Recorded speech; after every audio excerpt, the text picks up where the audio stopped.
Hello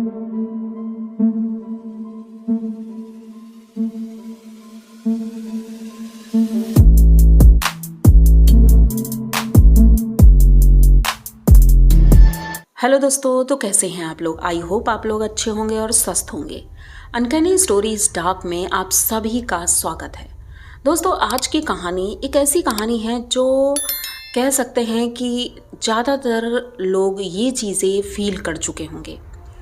तो ज़्यादा देर नहीं करेंगे और कहानी की तरफ बढ़ेंगे, क्योंकि कहानी है आज से लगभग 4 साल पुरानी। ज़्यादा पुरानी भी नहीं है और नई भी नहीं है। 4 साल हो गए हैं कहानी को, मतलब कि कोरोना टाइम पर।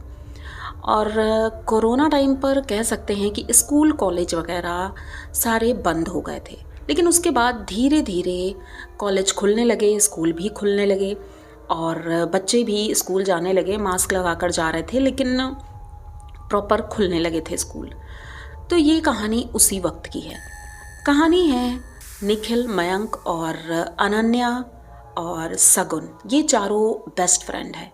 चारों एक साथ रहते हैं, 12th में हैं और इतना एंजॉय करते हैं साथ में। फैमिली भी एक दूसरे को अच्छे से जानती है, इसलिए कोई प्रॉब्लम भी नहीं है। ये लोग कभी भी कहीं भी आराम से घूमने के लिए जाते रहते हैं। तो दोस्तों, ऐसे ही कॉलेज का लास्ट मंथ चल रहा था और प्रैक्टिकल्स वगैरह चल रहे थे, लेकिन इनके स्कूल में एक प्रॉब्लम थी कि फेयरवेल पार्टी नहीं होती।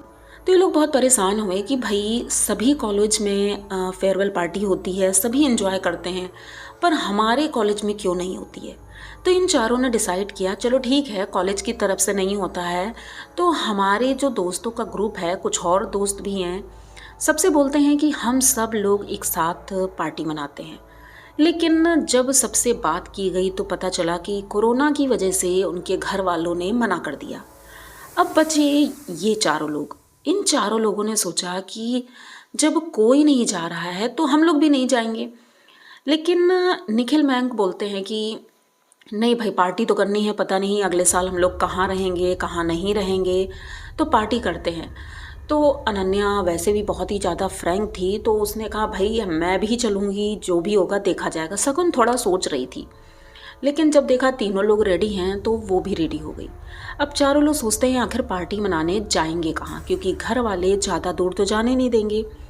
ये लोग एक बड़े शहर में रहते थे, लेकिन इनका जो कॉलेज था वो आउटर में था और वहाँ से कुछ दूरी पर एक बहुत बड़ा जंगल था, जहाँ पर जाने के लिए लोगों को मना किया जाता था, खास करके रात के वक्त।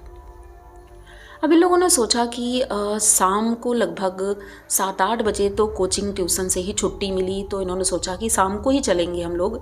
घर से परमिशन भी मिल गई और ये चारों लोग सोच रहे थे कि कैंपिंग भी करेंगे, थोड़ी देर वहाँ बनाएंगे, खाएंगे, एंजॉय करेंगे, पार्टी करेंगे और मज़ा आएगा, और लगभग वही 11 बजे के आसपास वापस आ जाएंगे। ऐसा ही सोच करके निखिल अपने घर से गाड़ी लाता है, 4 व्हीलर थी, और उसी में चारों लोग बैठ करके चल देते हैं। अब लगभग 10 किलोमीटर चल चुके थे, लेकिन अभी तक मतलब ऐसा माहौल नहीं मिल रहा था जहाँ पर ये अपना कुछ टेंट वगैरह लगाएं या कोई पार्टी शुरू करें, क्योंकि अभी अंधेरा भी होना शुरू नहीं हुआ था। 7 बज गया था, लेकिन अब धीरे धीरे अंधेरा हुआ तो ये जंगल की तरफ बढ़ते जा रहे थे। धीरे धीरे अंधेरा गहराता गया और ये जंगल के एकदम बीचों बीच पहुँच गए। दिन में तो सब कुछ अच्छा लग रहा था, लेकिन जब अंधेरा हो गया तो अनन्या को सबसे ज़्यादा डर लग रहा था, क्योंकि वो भले ही एंजॉय करती थी लेकिन अंधेरे से उसे बहुत ज़्यादा डर लगता था। तो उसने कहा ऐसा है भाई, मुझे तो डर लग रहा है, कुछ आग वाग जलाओ या फिर कोई लाइटिंग की व्यवस्था करो, क्योंकि मैं ऐसे यहाँ पर रुक नहीं सकती हूँ। तो भाई लड़कों ने जल्दी जल्दी कैंप लगाया और उसके बाद लाइट वाइट जलाई और कुछ लकड़ियाँ इकट्ठा करके वहाँ आग जलाई। अब ये लोग बैठ जाते हैं वहाँ पर चेयर वगैरह डाल करके, जो कैंपिंग वाली होती है, और कोई गिटार लेकर आया है तो कोई कुछ मतलब अच्छे से गाना गा रहे हैं, एंजॉय कर रहे हैं। और लड़कियों ने मैगी बनाई और उसके बाद ये लोग मैगी खाते हैं। थोड़ा सामान घर से लेकर आए थे, कोल्ड ड्रिंक्स वगैरह, तो वो सारी चीज़ें ये लोग खा पी रहे थे, वीडियो भी बना रहे थे और सोच रहे थे कि दोस्तों को जलाएंगे। अब वीडियो कॉल की तो नेटवर्क नहीं था, तो ये सबसे बड़ी प्रॉब्लम थी। फिर कॉल करने की कोशिश की तो नेटवर्क बिल्कुल भी नहीं था। थोड़ी सी प्रॉब्लम हुई। इन लोगों ने सोचा कि अगर नेटवर्क नहीं है, अगर यहाँ पर अगर कुछ हो गया तो हम लोग कनेक्ट कैसे करेंगे किसी से। लेकिन फिर भी इन्होंने सोचा चलो 2-3 घंटे की बात है, हम लोग यहाँ बैठते हैं, उसके बाद तो चलना ही है। थोड़ी देर बाद अनन्या के सर में अचानक से पता नहीं क्यों दर्द होने लगा। तो उसने कहा मेरे सर में दर्द हो रहा है, मैं थोड़ी देर कैंप में रेस्ट करती हूँ, तब तक तुम लोग एंजॉय करो। ये अंदर जाती है, कैंप में लेट जाती है और कब उसकी आंख लग गई उसे पता ही नहीं चला। वो सो गई। थोड़ी देर बाद उसे महसूस होता है कि उसके सर के पास पीछे से कोई आवाज़ देता है उसे। तो एकदम से ये उठती है और देखती है तो पीछे उसे परछाई सी आ रही थी, क्योंकि आगे आग जल रही थी। तो परछाई की वजह से उसे महसूस हुआ कि पीछे कोई बैठा हुआ है जो कि एकदम इसके सर के पास है। तो ये उठकर बैठती है और कहती है परेशान करना बंद करो, क्योंकि मुझे नींद आ गई थी और मुझे थकान भी लग रही है बहुत ज़्यादा। तो आगे से आवाज़ आती है। मयंक बोलता है क्या हुआ अनन्या, मतलब तबीयत ठीक है तुम्हारी। तो उठकर बाहर आती है और कहती है देखो ये सगुन शायद मुझे परेशान कर रही है। तभी देखती है बगल में सगुन बैठी हुई है, सामने निखिल बैठा हुआ है। लेकिन फिर पीछे कौन था, ये एकदम जैसे ही सोचती है एकदम से चौंक जाती है। अब ये कहती है कि पीछे कोई था। अब ये लोग विश्वास नहीं करते, कहते अरे भाई हम लोग तो यहाँ बैठे ही हैं, पीछे कौन होगा, कोई भी आता तो पता तो चलता ना। वो कहती नहीं पीछे कोई है।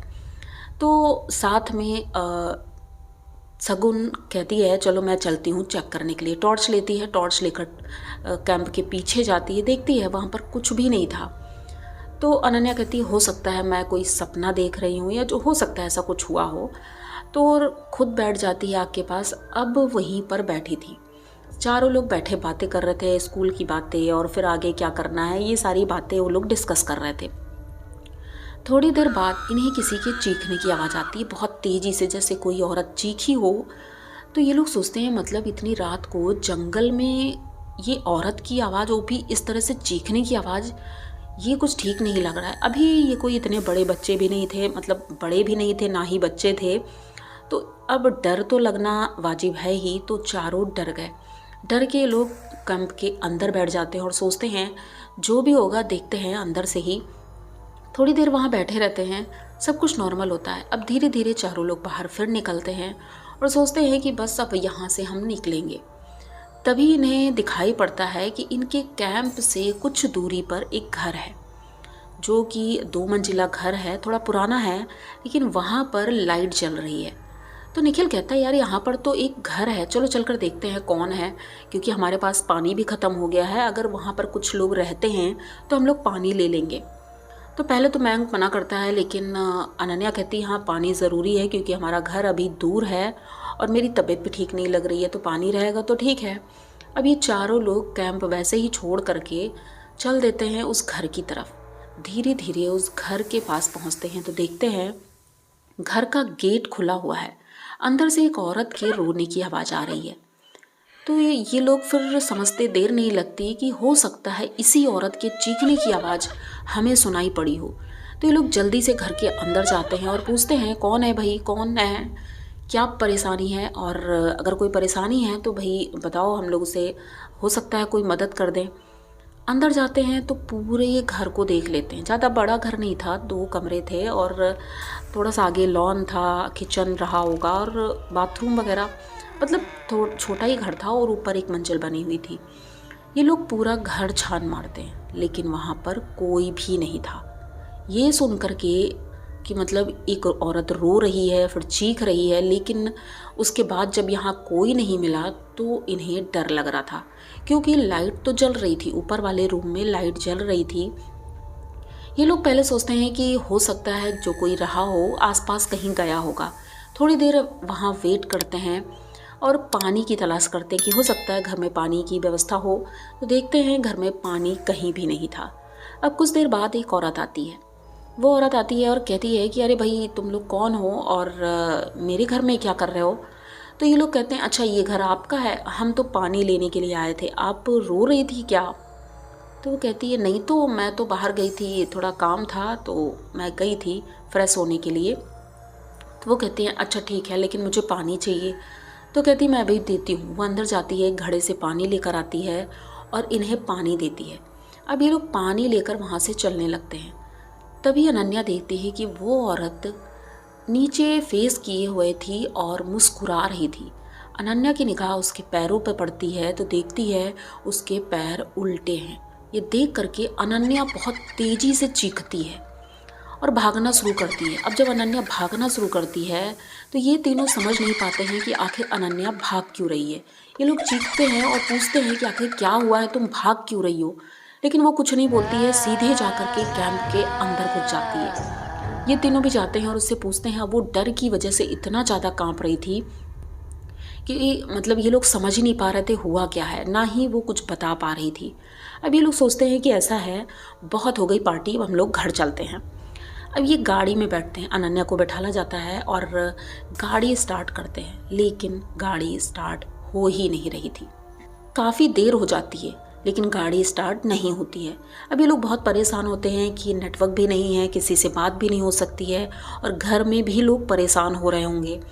अभी तक तो ये लोग थोड़ा निश्चिंत थे, लेकिन रात का 12 बज रहा था। जब घड़ी देखा तो 12 बज रहा था, तो इस वजह से ये लोग ज़्यादा घबरा गए कि मम्मी पापा लोग परेशान हो रहे होंगे और कॉल कर रहे होंगे तो कॉल भी नहीं लग रहा है। तो ये लोग अब सोच रहे थे कि चलो ठीक है, गाड़ी छोड़ देते हैं, हम लोग पैदल ही चलते हैं, गाड़ी सुबह ले लेंगे। ये चारों पैदल चलने लगते हैं वहाँ से कि रोड पर पहुँचेंगे, हो सकता है कोई कन्विंस मिल जाए, कोई भी लिफ्ट दे दे।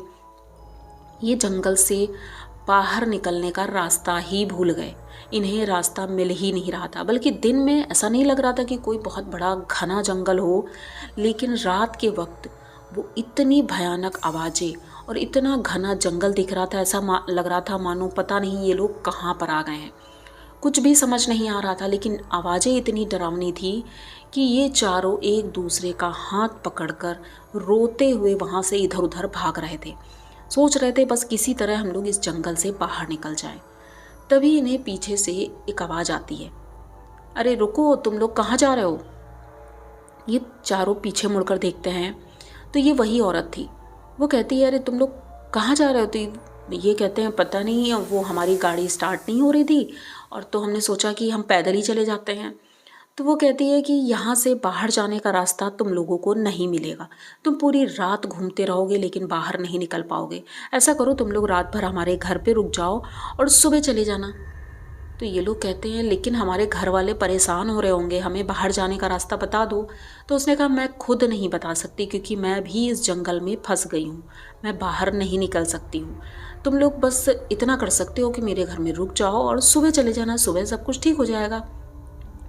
अब ये चारों सोच में पड़ जाते हैं, लेकिन अब कोई चारा भी नहीं था, तो ये सीधे उसके पीछे पीछे उसके घर पहुंचते हैं। अनन्या तो अब और भी ज़्यादा डर रही थी, क्योंकि उसका मन बिल्कुल भी नहीं था वहाँ जाने का, क्योंकि वो देख चुकी थी कि वो औरत कोई नॉर्मल औरत है ही नहीं। लेकिन फिर भी मजबूरी थी, ये लोग उस घर के अंदर जाते हैं। कहते हैं कि हम कमरे में तो नहीं सोएंगे, हम छत पर सो जाएंगे, क्योंकि निखिल और मयंक सोच रहे थे खुले में रहेंगे तो भागने का मौका मिल सकता है अगर कुछ हुआ तो।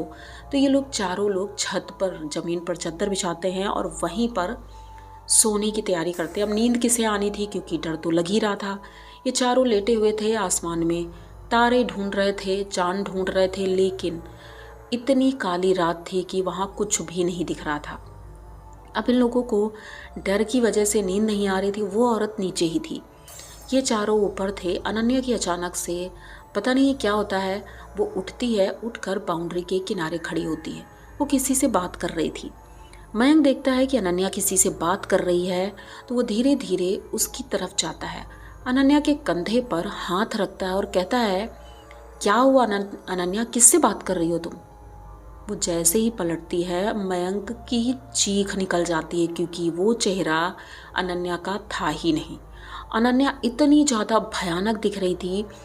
मयंक नीचे गिरते ही बेहोश हो जाता है, बाकी सभी लोग दौड़ कर जाते हैं। उधर अनन्या थी ही नहीं, अनन्या क्योंकि सो रही थी।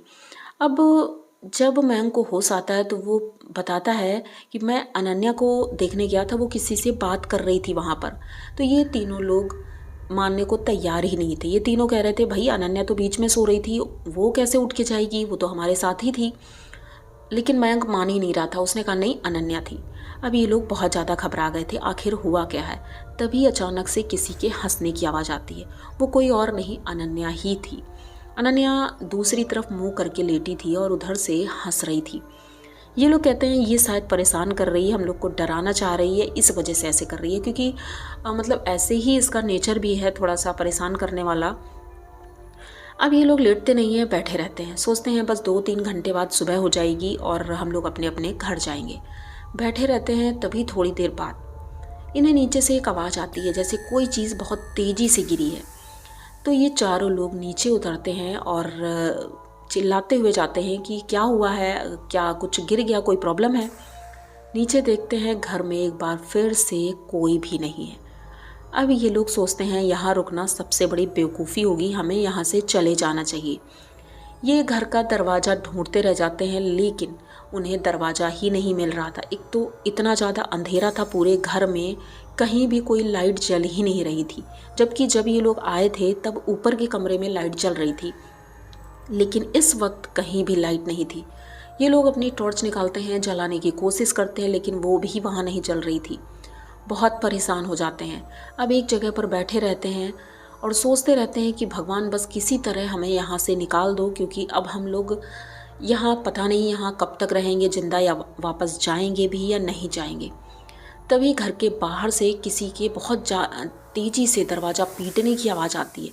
कोई दरवाज़ा पीट रहा था इतनी ज़ोर ज़ोर से, जैसे लग रहा था कोई डर की वजह से पीट रहा था। इतने में निखिल दौड़ कर जाता है, दरवाज़ा जैसे ही पीटने की आवाज़ जिधर से आ रही थी उधर ही जाता है, तो देखता है एक दीवार है, वो कोई दरवाज़ा नहीं था, लेकिन वो पीटने की आवाज़ से लग रहा था वो दरवाज़ा है। ये दीवार को टच करता है और कहता है कौन है, और दरवाज़ा मुझे नहीं मिल रहा है। बाहर से आवाज़ आती है कि यहीं पर दरवाज़ा है, बस तुम खोलने की कोशिश करो। अब ये लोग परेशान होते हैं, भाई ये तो दीवार है, यहाँ पर दरवाज़ा तो है ही नहीं। थोड़ी देर बाद अचानक से घर में पता नहीं कैसे आग कहीं थी नहीं, लाइट कहीं थी नहीं, फिर भी घर में आग लग जाती है। ये चारों इतना ज़्यादा डर जाते हैं, नीचे आग लगी थी, यहाँ से भागते हुए ऊपर जाते हैं कि ऊपर से कहीं से तो हमें रास्ता मिलेगा जहाँ से कूद जाएंगे या कुछ तो करेंगे, बच जाएंगे। और वो आग की लपटें इतनी तेज़ी से बढ़ रही थी।